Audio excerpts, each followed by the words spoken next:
naturel d'avoir peur.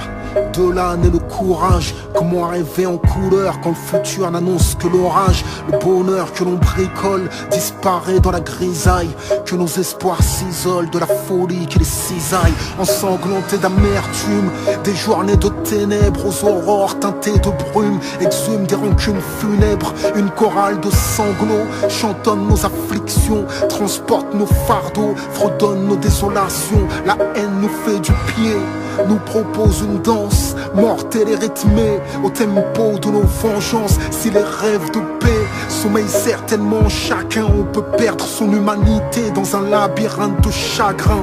Comment raisonner face aux soldats de la démence? La peur nous fera prisonniers des ennemis de la clémence, architectes de la destruction, maçons de l'horreur, cultivateurs d'abomination qui confondent beauté et laideur, mémoire et aigreur, désir de justice et fureur, tirent sur la foule des balles aussi aveugles que leur cœur, plongés dans l'excès, noyés dans la vanité.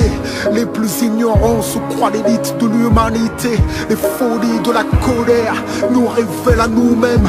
On sait ce que l'on tolère, qu'une fois face à l'extrême, un seul tonnerre de violence assourdit nos beaux discours et nous voilà prêts à acheter la France dans la guerre civile d'Éric Zemmour. C'est le jeu de la division, du commerce, de la terreur. Comment faire sombrer la nation dans la déraison puis l'horreur. Des chefs d'orchestre sordides instrumentalisent nos peines de piètres cupides qui détestent plus qu'ils n'aiment. Ceux qui désirent l'affrontement souvent ignorent sa réalité. Leur arrogance n'a d'égal que leur lâcheté. Ils soufflent sur des braises planquées dans leur confort, nous chantent la Marseillaise tant que la mort reste inodore. Ils pensent la guerre mais ne porteront jamais le treillis. Quand on manquera de cimetière, ils fuiront le pays, le laissant livrer à lui-même, à feu à sang. Derrière les couleurs du drapeau se cachent ses ennemis de la nation. Semeurs de troubles, fourbes, névrosés, cracheurs de venin, au cœur sclérosé, racistes décomplexés qui conceptualisent la haine. Mais même les nazis avaient leur propre intellectuel. Tirons des leçons du passé. Y'a même pas 100 ans, l'impensable est devenu vérité. Leurs paroles mettent des mots sur ce que leur cœur souhaite en secret. Ils ne se sentiront apaisés que lorsque les musulmans seront traqués, lorsque les musulmans seront brusqués, exécutés pour leur choix, lorsque les musulmans seront parqués, exécutés pour leur foi. Ils veulent nous plonger dans une guerre totale sans lendemain. En cela les terroristes et eux poursuivent le même dessein. À bout de souffle, la France est en apnée. Maintenant on se rend compte à quel point précieuse est la paix. Faut-il perdre un bienfait pour en apprécier la valeur? Faut-il s'approcher du feu pour en constater la chaleur? Dans ce monde globalisé, Bagdad n'est plus si loin et nous n'avons qu'effleuré l'horreur de leur quotidien.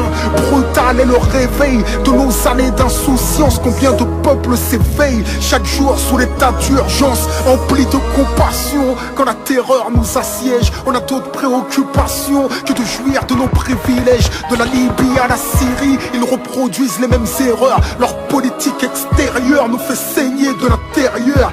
Expansion guerrière, à peine maquillée. Ambition pécuniaire sous couvert d'humanité. Condamnation arbitraire, puis silence injustifié. Utilisation vulgaire du concept de liberté pour la survie des vôtres. Est-ce que la mort des autres est vitale? Des frappes chirurgicales, ah bon, sur un hôpital? Comment condamner ici tout en finançant là-bas? Nous sommes otages de vos jeux de pouvoir que vous faites passer pour des combats. Du sang sur les mains, du pétrole dans la rétine, les prétendus droits humains. Chaque jour ils les piétinent, soutiennent ceux qui les combattent, combattent ceux qu'ils soutiennent. Démagogues, bureaucrates, politiques schizophrènes. La haine nous colle comme une ombre. Depuis que le faucon tire sur les colombes, j'essaie encore de me montrer aimant. Un saint d'esprit gouverné par des démons. On n'a plus pied dans cette mer de sang. Nos désirs de paix nagent à contre-courant. La pluie a beau tomber sur les cœurs asséchés, on voit rarement fleurir les rochers. La paix n'est qu'un cessez-le-feu, car certains rient de ce qui nous émeut, pendant que les fous tailladent des innocents. Je m'évade dans le sourire d'un enfant. Chacune de nos nuits attend son soleil. Faut-il que l'on meure pour quitter le sommeil? On n'a plus le choix, il me semble. On doit vivre ou mourir ensemble.